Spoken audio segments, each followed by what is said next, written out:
to face the fear.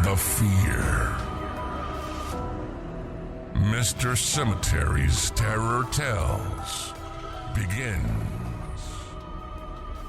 now.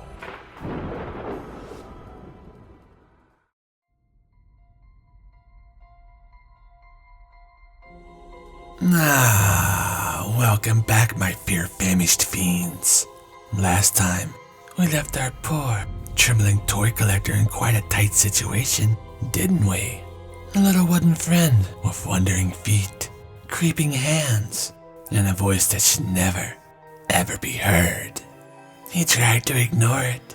He tried to hide. But some things don't like being locked away. Some things want in. So now, my little fright fans, let's see how this twisted tale concludes.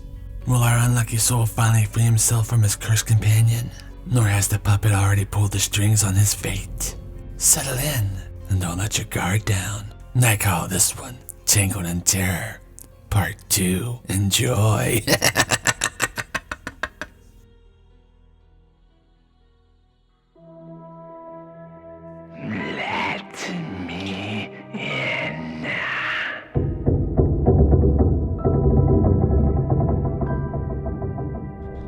Voice was wrong. It was dry, splintered, like wind howling through a hollow tree. It came from the puppet's mouth, but that was impossible. Its lips weren't supposed to move. My whole body locked up. My breath caught in my throat.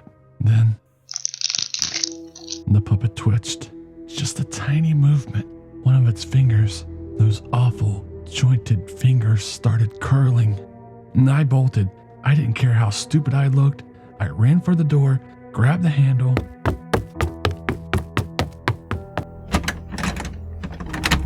and it wouldn't turn. Locked. But that's impossible. My bedroom door didn't even have a lock.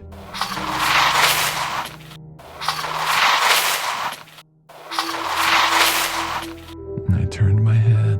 The puppet was no longer on the desk, and it was standing. His tiny wooden feet were planted on the floor, its limbs still bent in unnatural angles. It wasn't moving now, but it had moved. I swallowed hard, pressing against the door. My stomach turned to ice. I hadn't imagined that.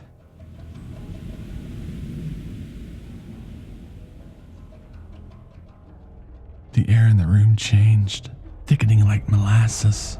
The temperature dropped. My breath came out in small, white puffs.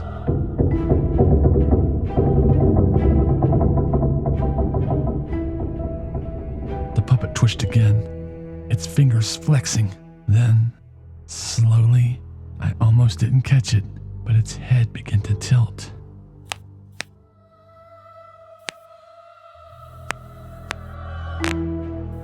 I squeezed my eyes shut. This isn't happening. This isn't real. I felt something shift in the air, a presence stepping closer.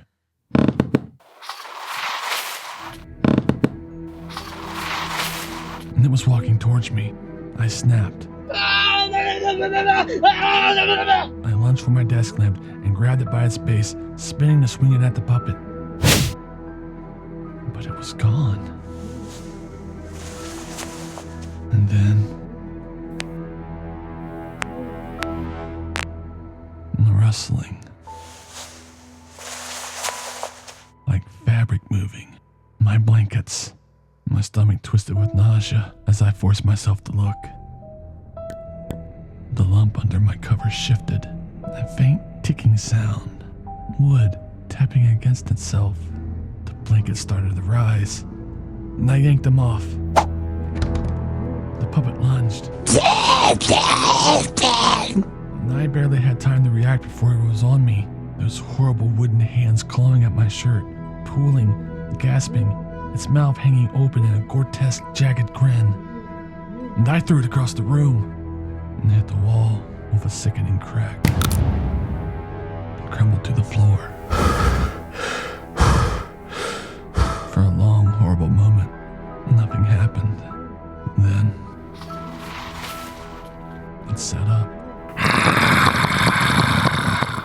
inside me snapped, and I grabbed the thing by its stiff, jerking little limbs, and I ran.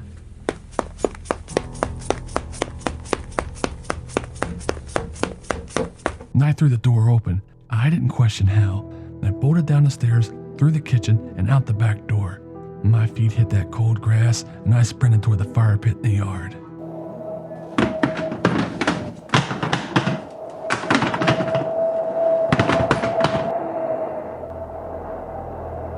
The whole time the puppet squirmed.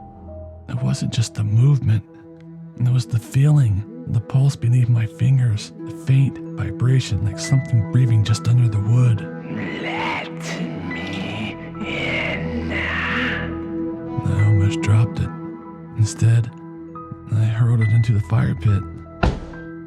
I fumbled in my pocket, fingers shaking as I dug out my lighter. The puppet twitched, flicked the lighter.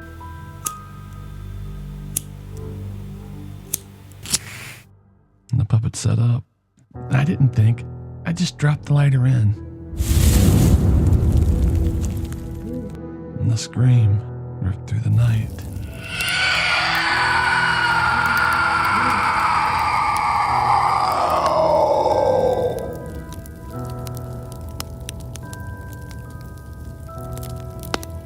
And I stumbled back, my legs almost giving out. The flames swallowed the puppet, its red jacket curling to ash, its wooden limbs blackening, cracking, splinting open. As the fire consumed it, and I swore I saw something move inside it. Something dark. Something alive.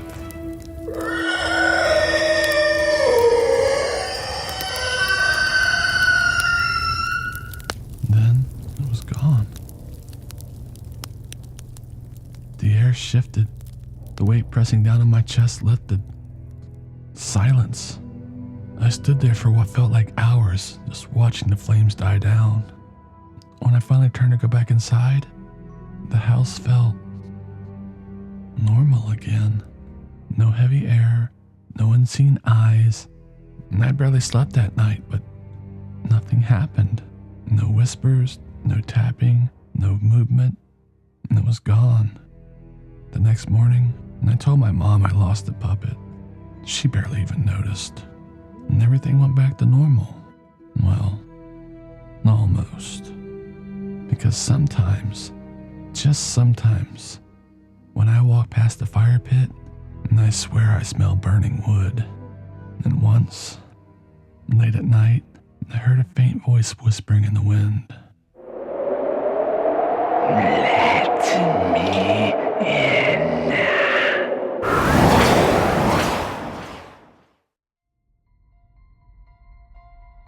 Well. Looks like our little puppet pal finally met his match. I guess he couldn't handle the heat. I'd say you went out in a blaze of glory. But let's be honest, that wooden weirdo had it coming. But tell me, my fearful friends, do you really think it's over? Fire may turn into ash, but some things have a way of sticking around. So if you ever hear a whisper in the wind, faint little voice rasping, let me in. Maybe it's time to get a new house. Now, before you burn out of here, make sure you subscribed and smash that notification bell, like you're trying to smash a cursed puppet into kindling. You don't want to miss what's coming next. It might just creep up on you. If you like tonight's terror tale, share it with your friends. Because horror is always better when you're not the only one sleeping with the lights on. And don't forget to carve out some time to check out our merch. Unless you want a haunted puppet showing up in your closet instead. Before you run screaming into the night, don't forget to leave a comment below. Tell me, what would you have done if that puppet whispered at you? Toss it? Burn it? Or would you have made a new little friend? And I'll be watching, and so will he.